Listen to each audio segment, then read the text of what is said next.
сегодня Ришат Алиев кто? Я спорил с security, говорю, why, почему нельзя? Ты продаешь квартиру. Поставила катетер, грубо говоря, на подоконнике. Ты должен оправдываться. Стамбул превратился в одну большую, огромную толпу. Для меня важнее всего сохранить ребенка. Я не увидел перспектив в Турции. И она берет эту петрушку, кассирша, и выбрасывает при мне в мусорку. Вот из зоны комфорта всегда сложно выходить. Многие стереотипы разрушились. Это, конечно, все хорошо и звучит как отрывок из мотивационного ролика. В жизни можно принять иногда одно правильное решение, и оно бывает неверным. Я вообще уже не вижу границ, чтобы не сделать что-то.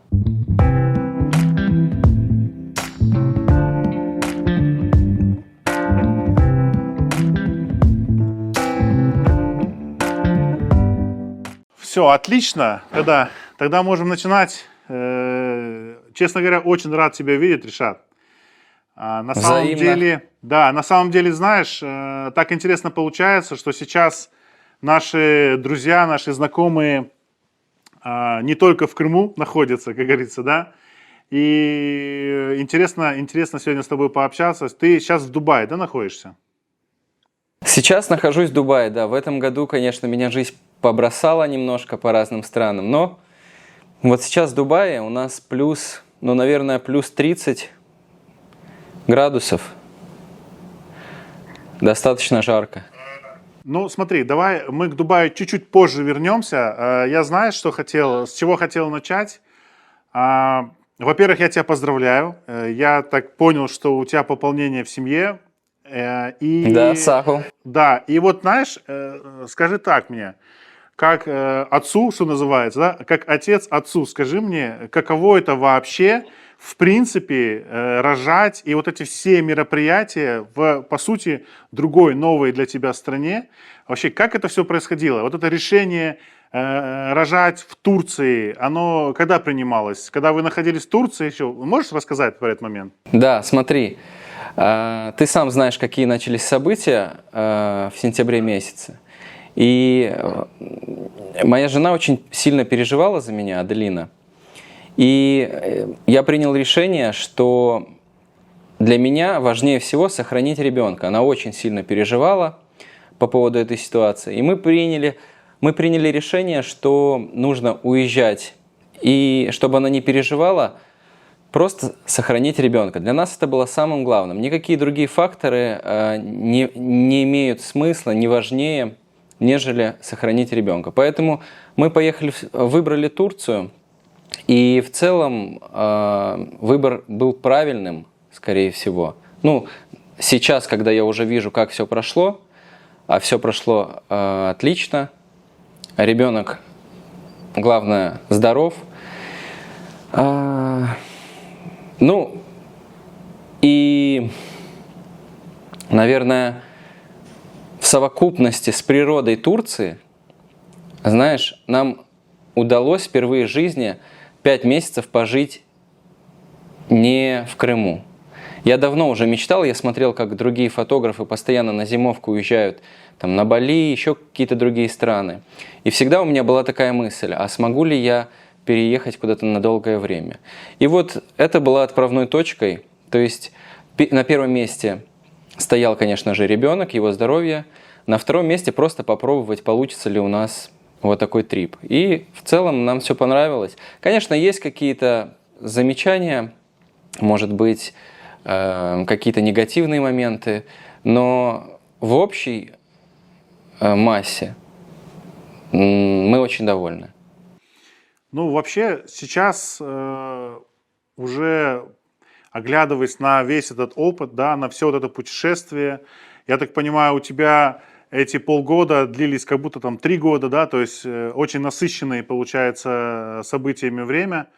Оглядываясь вот на этот отрезок, ты вот сегодня себя как чувствуешь вообще? Как у тебя настроение, как состояние? На самом деле, вот ты говоришь, что длились как 3 года, на самом деле 5 месяцев очень быстро пролетело. У нас, получается, наше пребывание это 2 месяца до родов, потом роды и еще 3 месяца после родов. Получается, время очень быстро пролетело. Мы много путешествовали по югу, потом родился ребенок, мы все углубились в семью, и потом начало холодать в Турции, и все, и потом домой.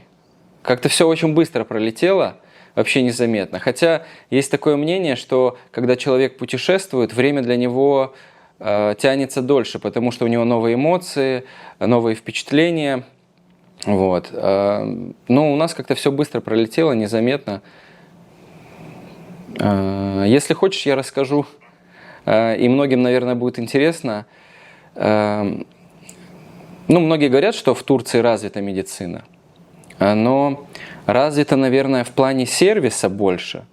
Конечно, я не исключаю того, что есть и хорошие клиники частные, да, и мы попали как раз в частную клинику. Это одна из лучших клиник в Фетхие, или Фетия, как говорят.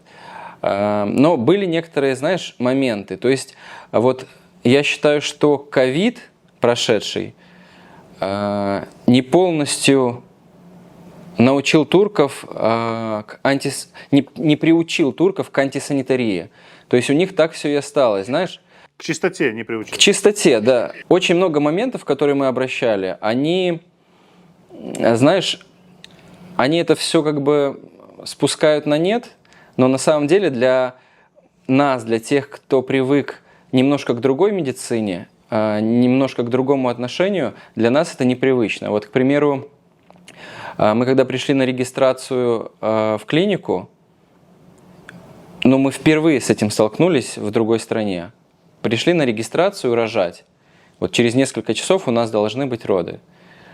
И прямо на ресепшене, не протерев спиртом даже вену, ставят катетер прямо на ресепшене. А до этого девушка ручкой заполняла документы.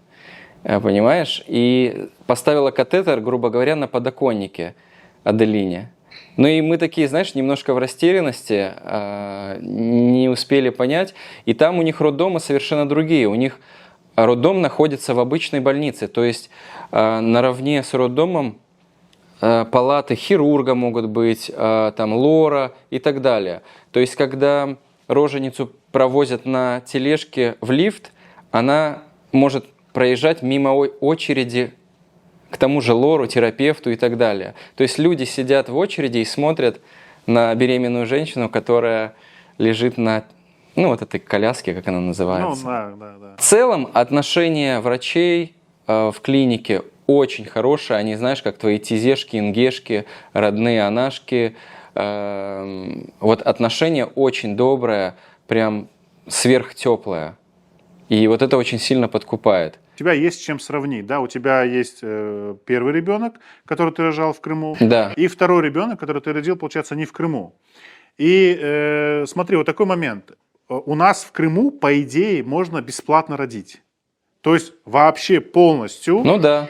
не Да. потратив ни единого рубля. Ну, понятно, что у нас здесь как-то суетятся, какие-то подарки, что-то как-то благодарят. Но, по сути, если ты придешь по скорой, вот тебя привезли, ты рожаешь, и у тебя никто ничего не спрашивает.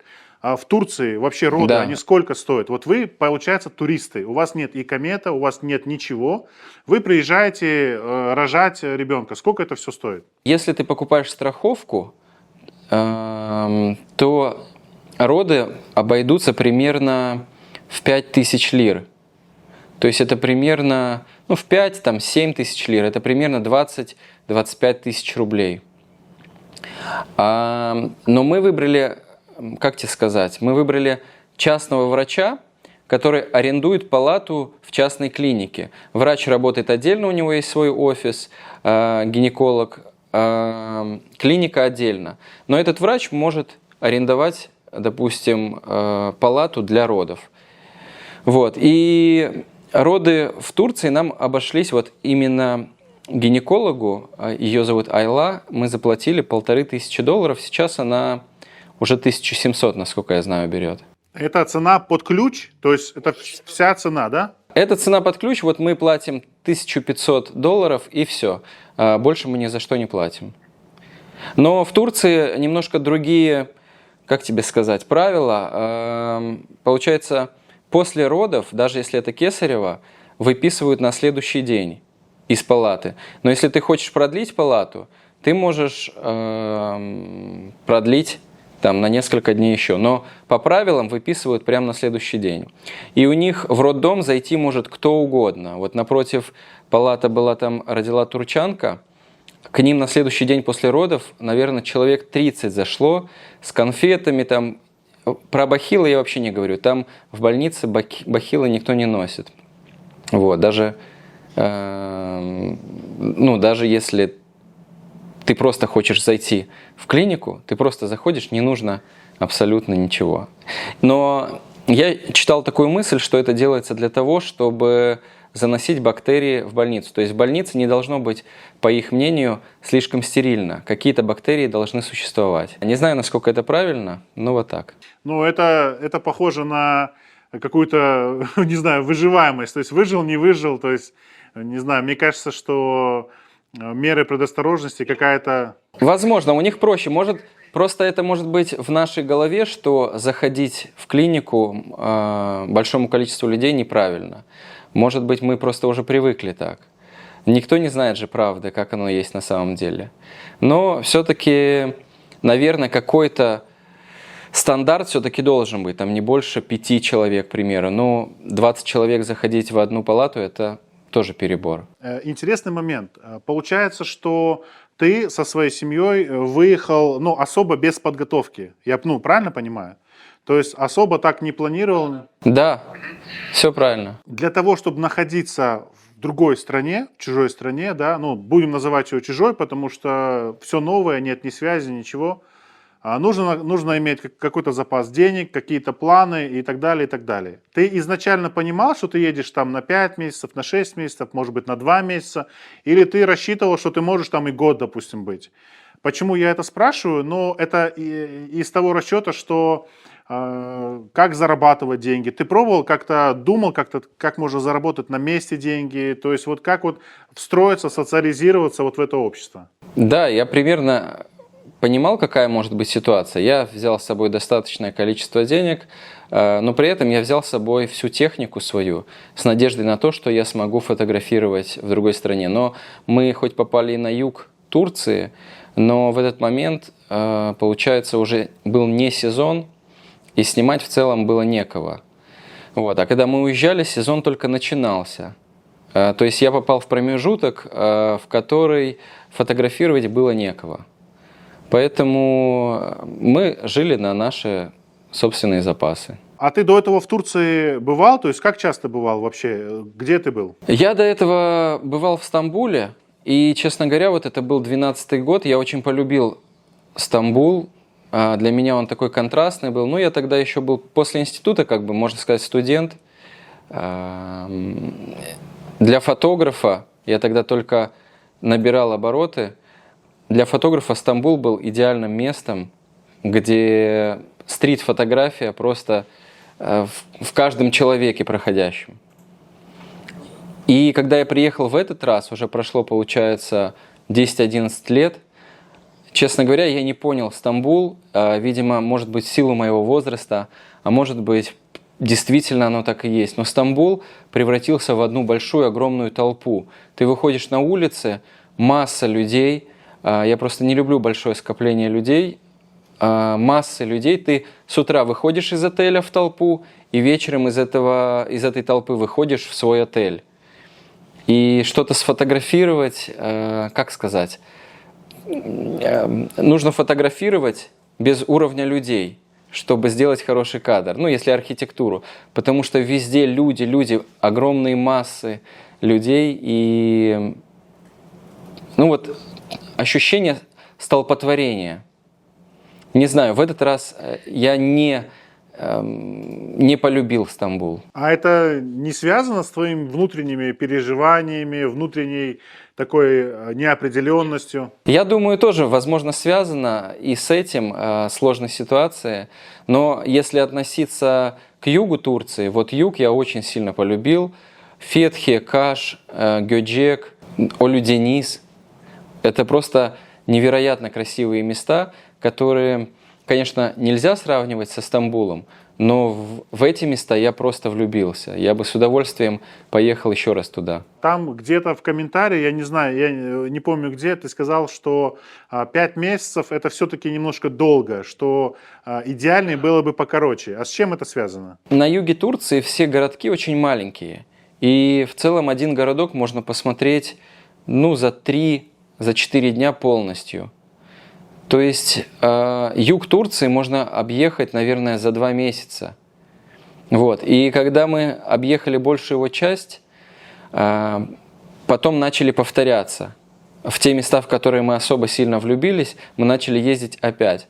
А когда ты посещаешь одно и то же место несколько раз, ты уже начинаешь к нему просто привыкать, оно становится для тебя каким-то обыденным, и уже, возможно, не хочется туда вернуться. Ну, как не хочется?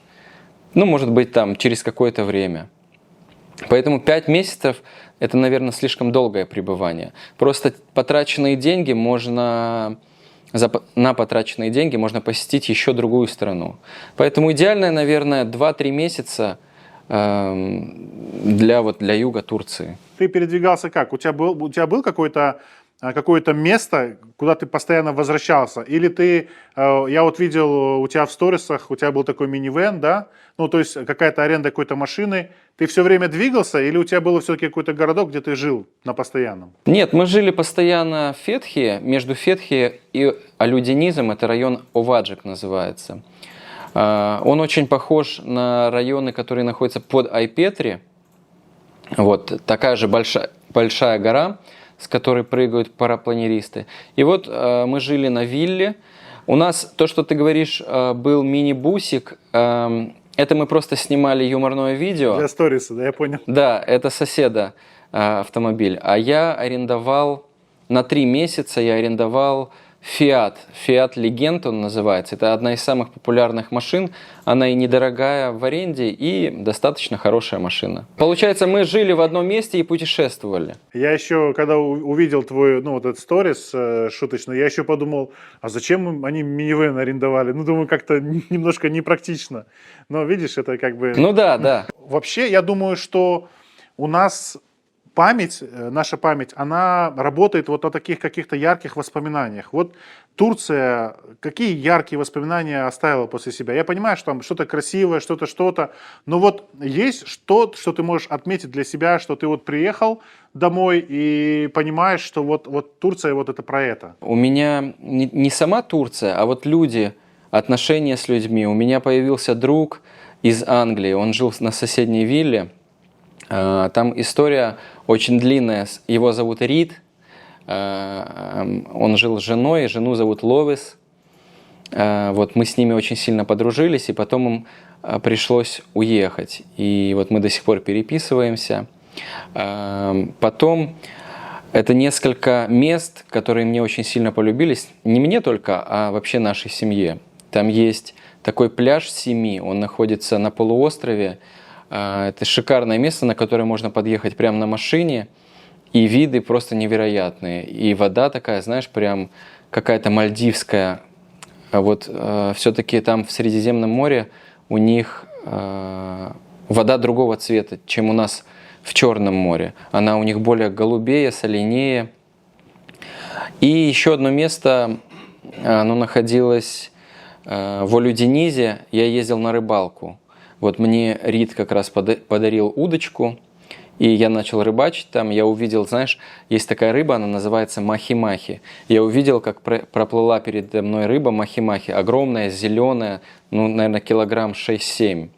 И у меня была цель поймать эту рыбу. Но, к сожалению, вот сколько я не ловил, мне не повезло. Там максимум, может быть, грамм 300 я поймал вот такую рыбу.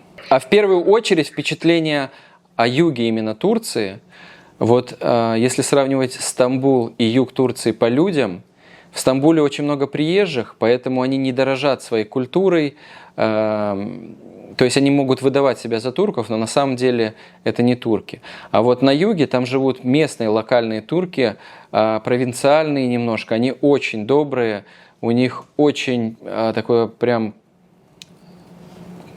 теплое отношение. И они делают это не ради показухи, а просто потому, что они такие на самом деле. Там несколько примеров. К примеру, вот мы покупали петрушку в этом. Там есть такая сеть магазинов Мигрос. И я взял единственный пучок, который был на прилавке. Он был немножко вялый. Я подхожу на кассу, и стоит очередь за мной. И она берет эту петрушку, кассирша, и выбрасывает при мне в мусорку. Идет, касса пока останавливается, она идет на склад, берет свежую петрушку и дает ее мне. То есть ей было не все равно, что я возьму вялую петрушку, понимаешь?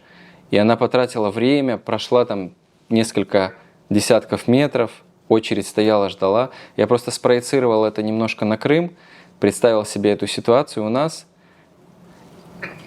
Да, или другой момент. Я арендовал машину, его звали Озджан. И мы разговорились с ним, я ему сказал, что у меня есть один ребенок, и еще один скоро должен родиться. И когда я в следующий раз приезжал продлевать машину, он мне просто от себя говорит: я принес тебе коляску детскую, чтобы ты не тратился, и взял вот эту коляску на время, пока ты будешь здесь. То есть я у него не просил ее даже, он просто сам решил, что мне нужна коляска. Ну вот такое у них отношение. Турция — это про доброту. В Стамбуле все-таки много народу и много разного народа, да, и те, кто себя турками называют местными, они действительно могут и не быть турками, ну, по своей сути. Да, вот это клеймо, оно переходит на всех остальных турков. То есть многих обманывают в Стамбуле, и они думают, что все турки такие. Но на самом деле, возможно, это были даже не они, не турки. Когда ты находился в Турции, ты не ловил себя на мысли, что ты можешь вот здесь жить, то есть вот в этих условиях, вот в этом месте, при условии, что ты найдешь какую-то работу, как-то устроишься, ты понимал, что ты можешь здесь жить, в принципе? Все очень относительно. В Турции в целом я не увидел перспектив хороших для развития там, фотографии или какого-то другого бизнеса, и сразу принял решение, что Турция — это в целом только для отдыха, для хорошего времяпровождения с семьей, съездить на море, посмотреть красивые пейзажи, пообщаться с людьми. Но чтобы жить, это нужно, наверное, организовать какой-то бизнес на другой стороне, где можно действительно зарабатывать хорошие деньги, но при этом жить в Турции. Я пока так не могу сделать.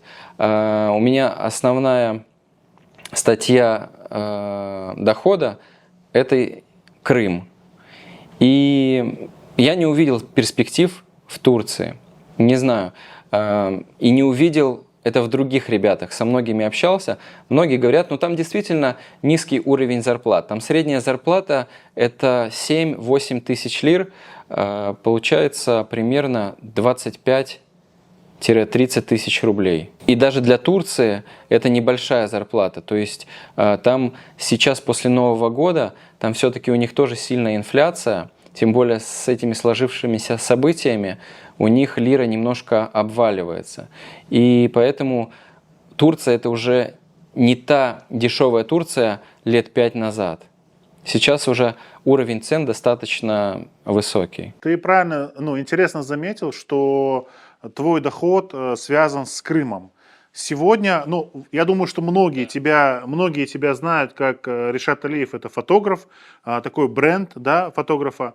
А сегодня Ришат Алиев кто? То есть ты выходишь за грани фотографии или что? Расскажи, вот чем ты сегодня занимаешься, чем ты интересуешься, каким бизнесом ты занимаешься? Ну смотри, мне всегда интересно развиваться в разных направлениях. Фотограф все-таки это мое основное направление, моя работа.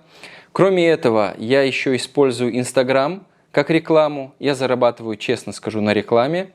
И третье направление – это у меня есть гостевой домик в Кариизе, который работает только летом. Приезжают из разных мест туристы, я общаюсь с ними, встречаю их. В общем, очень интересное направление. И вот четвертое, я сейчас начал изучать его, для этого приехал в Дубае и трачу на это очень много денег, это рынок недвижимости. Я сюда приехал посмотреть, как работают брокеры, риэлторы, агентства недвижимости. Все-таки Дубай сейчас на высоком уровне в плане продажи недвижимости, инвестиций в недвижимость. И направление очень интересное. Мне интересно его изучить. Раньше ты просто фотографировал, а сейчас у тебя петличка, у тебя речь, ты сам, ну, не знаю, ты сам себя записываешь, там у тебя есть помощники. То есть ты качественно из фотографа превращаешься в такого человека-оркестра, который может и записать, и обработать, и проконтролировать, и написать себе сценарий. Вот такой выход из такой зоны комфорта, он тебе как? Он тебе нравится? Или это все-таки связано с такими сильными стрессами, переживаниями? Как ты вообще себя чувствуешь сейчас? Знание фотографии очень сильный толчок дает, вот в видеографии даже. Я просто все это отлично знаю, как цепляется петличка, как передавать звук, как монтаж делать, накладывать звук, озвучивать. И сейчас вот из фотографа мне эти знания очень сильно пригодились в изучении недвижимости, для продвижения какого-то, снимать ролики интересные. Но здесь, в Дубае, вот был недавно интересный случай, и они постоянно здесь случаются. Здесь нельзя снимать видео на телефон, используя штатив. Вот где бы ты ни был, тебя security остановит и скажет: убирайте штатив. И вот недавно я спорил с security, говорю: why, почему нельзя? И он мне говорит: нельзя использовать штатив, вот такие законы. Он говорит: давай я сам тебя сниму на камеру, и я тебе хочу помочь, он мне говорит. Я говорю: ну давай. И получается, мы стоим на объекте, и меня снимает security. То есть на штатив нельзя снимать, используя телефон, не на камеру, я не говорю про камеру, а чтобы тебя снимал security, можно. На самом деле, немножко было смешно, как он меня записывал. И ты же знаешь, что всегда запись – это несколько кадров. А тут мне нужно было постараться использовать свой единственный шанс и сказать длинную речь в один дубль. И в итоге получилось. Ты, получается, поехал в Дубае вообще не к кому-то, а сам, да, то есть забронировал билет, поехал, или тебя пригласили, тебе как-то содействовали, то есть и куда именно ехать, это же новая страна, чужая страна. Как ты сориентировался вообще? Вот, расскажи немножко про этот опыт. На самом деле, мне давно вылетала реклама приобрести недвижимость в Дубае. Вот, может быть, и тебе, я не знаю, прилетает в Инстаграме. Сейчас это очень актуально. И в какой-то момент одно из агентств недвижимости мне просто написало здесь, который работает в Дубае, основатель, моя давнишняя знакомая. Она сказала: приезжай в Дубае, попробуешь, у тебя аудитория большая, попробуем с тобой что-нибудь сделать. И вот я приехал, мне стало интересно просто. И я и рассматривал для себя какую-то недвижимость, но через определенное время, не сразу. Сейчас я приехал, поизучаю, посмотрю направление, знакомлюсь с застройщиками и приму какое-то решение. В целом, сейчас мне нужно пройти определенную школу, получить определенные знания, и можно работать в агентстве недвижимости в Дубае, находясь в Крыму. То есть в Крыму тоже очень много людей, достаточно обеспеченных, которые хотят приобрести себе недвижимость и которым нужно помогать. Вот, собственно, я и планировал быть таким человеком, который в свободное время может предложить, направить в нужное русло человека и предложить инвестиционно выгодный вариант. Рынок недвижимости здесь устроен так, что ты приобретаешь себе квартиру на этапе только начального строительства. То есть, грубо говоря, приобретаешь квартиру с котлована. И в итоге, когда дом достраивается, здесь недвижимость на уже готовый объект вырастает в несколько раз. Инвестиционно это очень привлекательно. Там не бывает таких рисков, что могут кинуть там со стройкой? Почему этап строительства на котловане, он такой выгоден, то есть, ну, такая выгода большая. Каждый застройщик открывает escrow-счет, на который должен положить достаточно приличную сумму денег, которая замораживается, да. И в итоге человек, который приобретает квартиру, его деньги тоже попадают на escrow-счет, и они перейдут застройщику только в тот момент, когда он передаст ключи покупателю. Ну да, получается, все обезопасены, да? Ну, то есть безопасно получается. Да.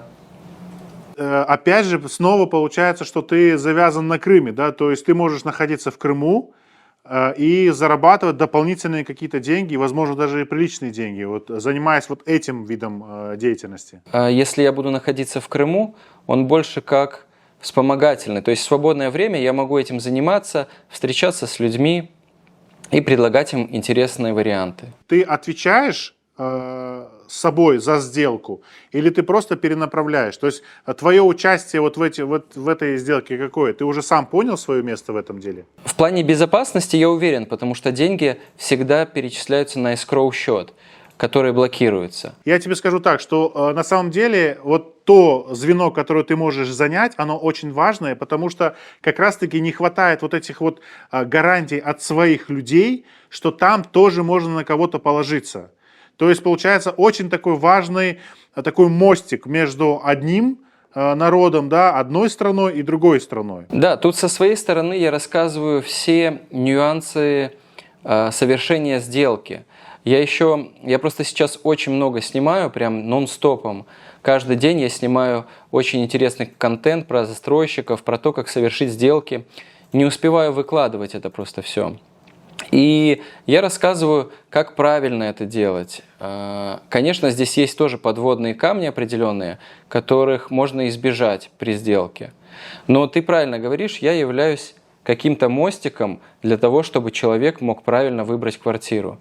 Потому что здесь могут предложить квартиру, допустим, в Шардже, да, в 40 километров от Дубая, хотя это тоже считается частью Дубая. По сути, у тебя тоже будет квартира по документам в Дубае, но в 40 километрах от моря. Если говорить понятным языком, да, если вы хотите жить в центре Симферополя возле Гагаринского парка, вам квартира на Фонтанах не нужна, ну, грубо говоря, да, то есть нужно понимать, о чем идет речь. Да, поэтому я изучаю, знакомлюсь, и на самом деле застройщиков здесь тоже очень много, и заходят уже иностранные застройщики, предложений очень много, и вот среди этих предложений нужно выбрать правильное решение какое-то. Ты знаешь, я думаю, что сейчас такое время, что каждый себя ловит на мысли, что нужно находить какие-то новые возможности, новые варианты в заработке, да, и как будто бы это наше общество немножко расшатало, расшевелило, да, то есть мы в какой-то зоне комфорта находились, ну, я за всех не буду говорить, но, скажем так, находились в каких-то понятных условиях. Сейчас получилось так, что многие думают об альтернативных заработках, об какой-то финансовой независимости, каких-то возможных других там заработках на всемирных биржах. А ты сам вот к этой деятельности ты как подходишь? Ты исходя из этого подходишь? Или это просто случайно подвернувшийся случай, тебе позвонили, тебя набрали, и ты как бы решил тоже это попробовать? После поездки в Турцию и после того, как я впервые провел 5 месяцев вне дома, многие стереотипы разрушились. Вот из зоны комфорта всегда сложно выходить, и многие так и остаются в ней жить. Но вот когда ты один раз эту зону комфорта сломал, я на самом деле сломал эту зону комфорта первый раз, когда я начал делать ремонт в квартире, второй раз, когда я начал строительство гостевого дома в Ялте. Вот теперь я побывал в Турции на 5 месяцев, и каждый раз, когда ты перепрыгиваешь через новый барьер, вот действительно стаешь немножко бесстрашнее. То есть начинать уже любое дело становится намного проще. Вот после того, как я открыл ИП, для меня всегда бумажная волокита была самой большой болью. На самом деле оказалось, что это достаточно все просто. Находясь в Турции, очень сложно было с документацией. Там нужно было очень много документов, чтобы прожить там больше визовых дней. И когда ты начинаешь коммуницировать, там, ходить в ГЕОЧ в Турции, ты начинаешь, во-первых, изучать язык, общаться с людьми, находить какие-то варианты. То есть из любой ситуации, когда ты находишь определенный выход, ты становишься немножко сильнее. И вот переезд в Дубае сейчас на определенное время для меня был настолько простой, настолько легкий. Я вообще уже не вижу границ, чтобы не сделать что-то. Вот это вот большое путешествие, да, в котором ты пребываешь, но путешествие, я что имею в виду? Путешествие и покупка квартиры, и постройка гостиницы, все это путешествие. То есть в конечном итоге это все получается про тебя самого. То есть ты как бы узнаешь грани себя, вот эти новые грани. Я правильно понимаю? Просто узнаешь свои сильные стороны, на что ты способен. На самом деле потенциал человека, наверное, неисчерпаем. И каждая новая вот стадия, она тебя очень сильно развивает. Это, конечно, все хорошо и звучит как отрывок из мотивационного ролика. Но все равно мы все люди, да, и вот эти вопросы, которые возникают у тебя внутри, и ответы, которые ты должен дать, но они не всегда приходят вовремя. Ты сам разбираешься вот с этими состояниями, с этими переживаниями, тревогами, вызовами, или у тебя есть друзья, у тебя может быть жена, или близкие друзья, или какой-то психолог, к которому ты ходишь.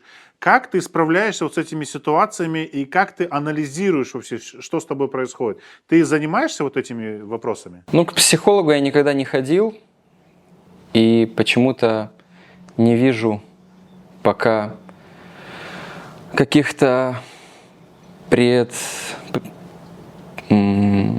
Но ты же находишься внутри банки. А может быть, тебе нужен взгляд снаружи. Знаешь, есть такой фильм, он называется «Близкий враг». Не знаю, смотрел ты или нет, там снимается Вдовиченков, такой актер.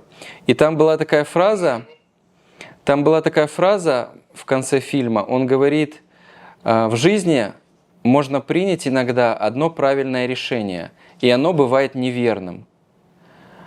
Вот если обернуться на свою жизнь, посмотреть, у меня есть в жизни несколько неправильных решений, которые я бы изменил. Но в целом всегда выбрать одно решение очень сложно и очень волнительно. И вот эти все переживания, но они все равно сильно сказываются. Когда ты смотришь на успех определенного человека, ты видишь только конечную точку его, а весь пройденный путь его не видишь. И вот именно этот путь состоит из вот таких очень важных решений. Ну, мы же все живем жизнь первый раз. То есть у нас нету какой-то брошюрки, какой-то подсказки. И все равно чужой опыт, он не может быть как-то примерен на тебя. И это вообще не факт, что будет работать для тебя. Что-то работает для кого-то, для тебя это не работает. Я вот про этот путь говорю, что мы все его идем первый раз. И вот на этом пути возникают вопросы, сомнения и ответственность, которую нужно брать за свои поступки. И поэтому я у тебя спросил насчет твоего состояния, как ты с этим справляешься и как ты это преодолеваешь. Семья – это, наверное, единственный стимул, единственная мотивация преодолевать все негативные моменты. Всю сложность принятия решений тебе помогает пережить семья. С одной стороны, это большая ответственность, а с другой стороны, это и большая энергия, которая придает эта ответственность.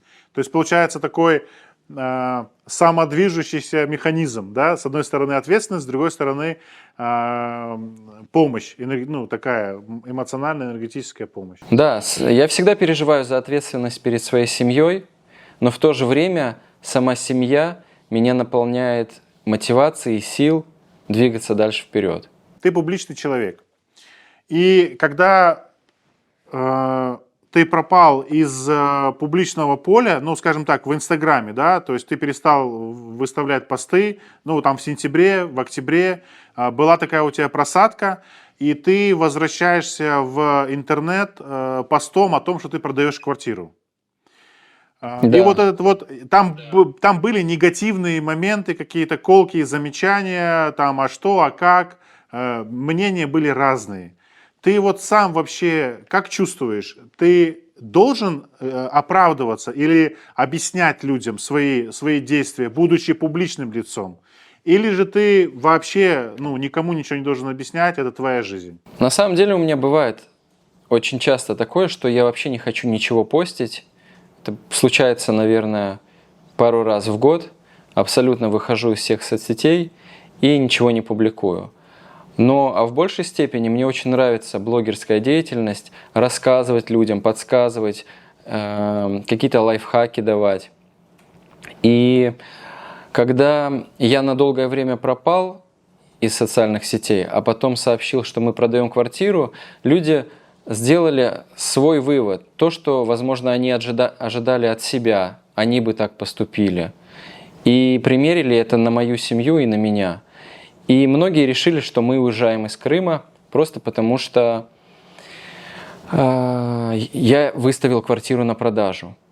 На самом деле, на тот момент многие не знали, что Аделина беременна. Мы скрывали ее беременность. И наша квартира уже для нас мала. И нам уже нужно рассматривать что-то побольше. Поэтому мы выставили ее на продажу. И поэтому, если бы я хотел на этом как-то, ну как сейчас можно модно говорить, хайпануть, я бы не написал цену. Я сразу поставил цену квартире, написал все, что там есть, сколько комнат и так далее. А получилась из этого целая история. И буквально через несколько дней мне звонит моя Анашка и говорит, что уже соседи говорят, что ты уезжаешь в другую страну. В общем, информация настолько сильно разошлась по Крыму, что многие подумали, что мы уже уезжаем. На самом деле нам нужна просто квартира побольше. Это же, получается, обратная сторона публичности, да, и обратная сторона того, что тебя все знают. То есть, если бы тебя никто не знал, ты бы просто тихо квартиру выставил, продал бы, и все, никто бы ничего и не подумал. Просто иногда очень удобно продать что-то через Инстаграм. Некоторые у меня даже спрашивали, продается ли у меня там квартира. Ну, не у меня, а в этом здании. Вот ты спросил, должен ли я отчитываться перед своими подписчиками. Я считаю, что в какой-то степени должен, потому что я все-таки ради них и веду свой блог. И поэтому я должен был всем это объяснить. Как у тебя обстоят дела сегодня? Ты хочешь строить себе дом или ты просто купишь больше квартиру? Какие у тебя планы вот на ближайшее время? Ну, построить дом сейчас это очень большие затраты. Проще, наверное, все-таки сделать выбор на квартиру побольше. На самом деле я сейчас не готов на строительство дома. Вообще сегодня же мы все говорим и думаем о том, что вот Крым, есть что-то вне Крыма. Но лично я для себя решил, что я буду находиться в Крыму, но мы не можем, да, и никому не собираемся советовать, что им делать, потому что каждый должен своей жизнью сам распоряжаться и решать, что ему делать. То есть хочет человек, вот чувствует потребность человек уехать, пускай едет. Но, конечно же, я в этом плане оптимистично настроен, я уверен, что люди будут возвращаться. И знаешь, что я хотел бы у тебя спросить? Вот эти люди, которые уехали, ну, в том числе и молодежь, вот они, когда вернутся обратно, это будет благоприятно для Крыма и для нашего общества? Ты думала вообще об этом? Ну, смотря кто чем занимался, я думаю, что в любом случае, когда ребята вернутся, они приедут с каким-то опытом. В любой другой стране они, я думаю, станут сильнее, потому что нужно будет преодолевать какие-то первые сложности.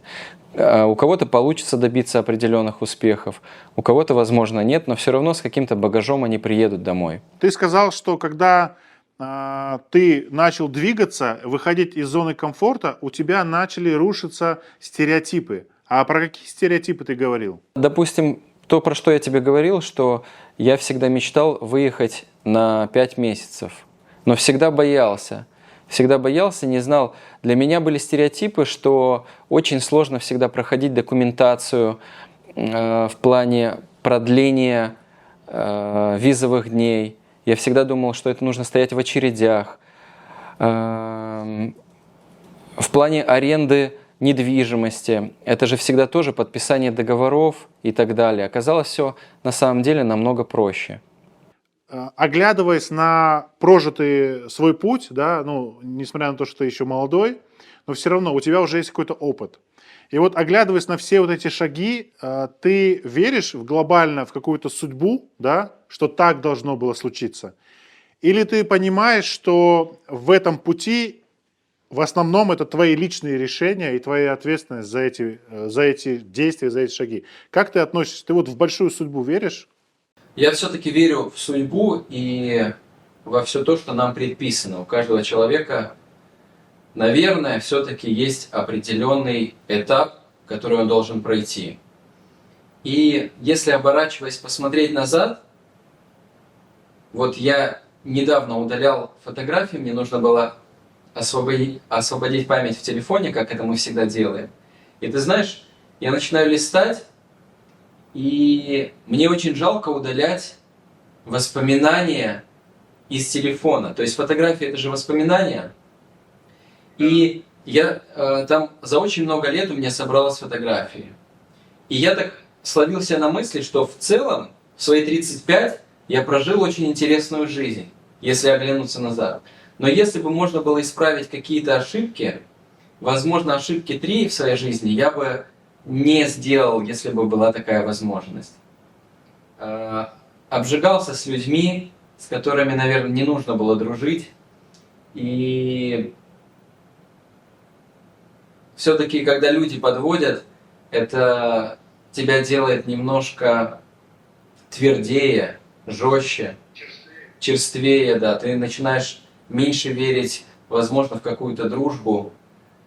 Но потом появляются новые люди, которые говорят: да нет, чувак, все нормально. Чужой опыт нам не помогает особо. То есть вот именно наше положение, наши данные, они формируют наш уникальный путь. Сейчас пришел в номер, значит, человек, который должен выполнить клининг. И я ему хотел сказать, что приди через час. И я ему говорю: one horse later. То есть я ему сказал: одна лошадь. Ну тебе надо в Ирландию на практику. Да, я это понял. Но вот в Турции сосед был англичанин. И на самом деле эта история, наверное, я тебе ее расскажу. Эта история очень, с одной стороны, забавная, с другой стороны, очень сложная. Забавная в том, что когда я приехал и заселился с семьей на виллу, в соседней вилле жил англичанин, его звали Тони. И мне нужно было залезть на крышу, чтобы починить бойлер. И я попросил у Тони лестницу. Я говорю: Тони, на английском, я через Google переводчик: Тони, дай мне лестницу. И он мне говорит: я тебе не дам лестницу. Это лестница моего работника. Я не имею права тебе дать эту лестницу. И я подумал, что все англичане, создал для себя стереотип, что все англичане очень правильные, очень сложные. В общем, я отдалился от него и больше не общался. В итоге проходит месяц, и Тони продает свою виллу Риду, другому англичанину. И я вижу этого Рида, а Тони был налицо очень приятный человек. А приезжает другой, покупает его виллу, его зовут Рид. А Рид выглядит как пират. Я с ним не знакомлюсь, потому что думаю, что все англичане неконтактные. И у меня захлопывается дверь на виллу, но на втором этаже дверь открыта. И я начинаю из ящиков собирать лестницу, очень опасную.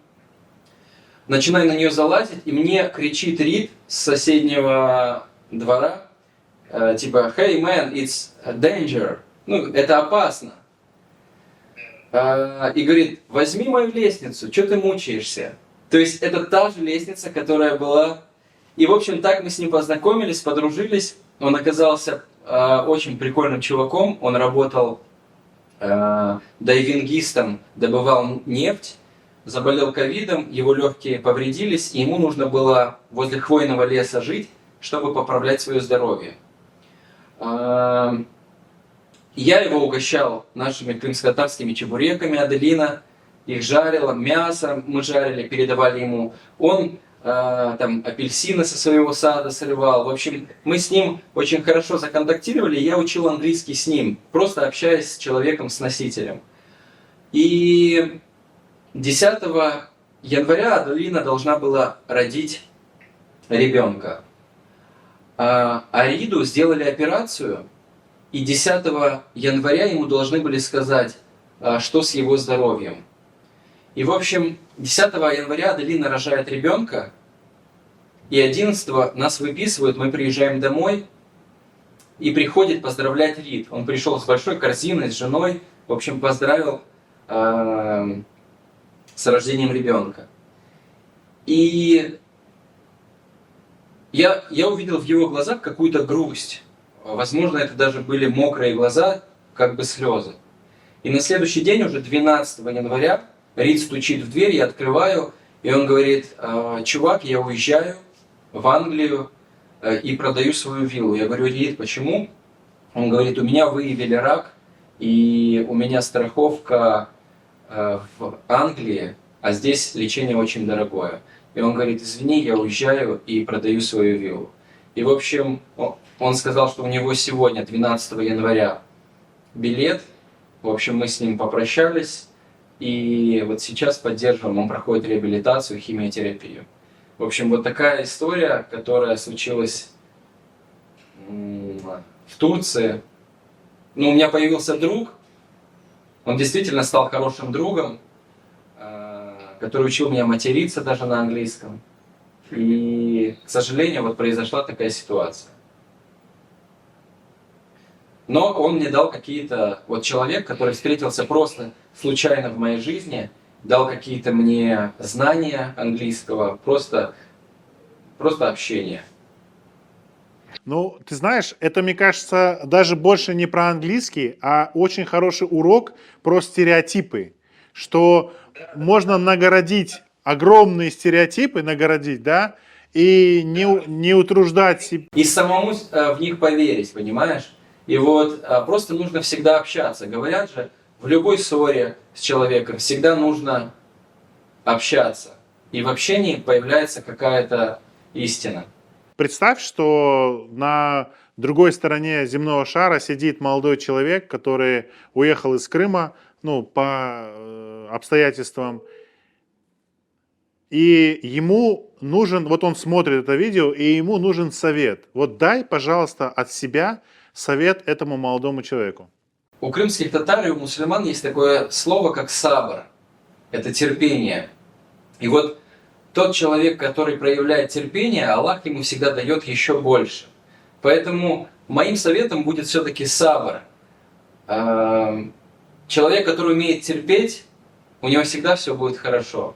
Да, конечно, просто терпеть этого мало. Нужно еще и что-то делать, развиваться, коммуницировать. Всегда должен быть какой-то прогресс. Ну и в завершение хочу сказать, что к Хисмет-Өте мы все в Крыму встретимся. Те, кто уехал, они вернутся. И в любом случае это уже будет другой Крым, интересней, разнообразней. И вот эти, кстати, связи, которые ты в том числе установил, сейчас ты не знаешь, как они сыграют. Возможно, они тоже сыграют свою роль в твоей жизни, может быть, в жизни Крыма. И это все очень интересно на самом деле. Я все-таки надеюсь, да, что все мы встретимся в Крыму и привнесем свой опыт, полезный опыт в нашу любимую родную землю и сделаем Крым еще интереснее, богаче и популярнее. Потому что все, кто уехал за границу, они всегда будут стремиться добиться каких-то определенных успехов, чтобы прославить свою родную землю и сделать ее на уровень выше, чтобы имена наших ребят звучали гордо и говорили: этот человек из Крыма, я его знаю. Ну, Кысмет. В общем, Сау, Решат, я был очень рад тебя видеть, слышать. И Кысмет Ете, увидимся в Крыму и пообщаемся. Сау, Решат. Сам был тебе, Дилик, обязательно пообщаемся за чашечкой хавешки. Давай, Корж Кенджи. Көріскенше.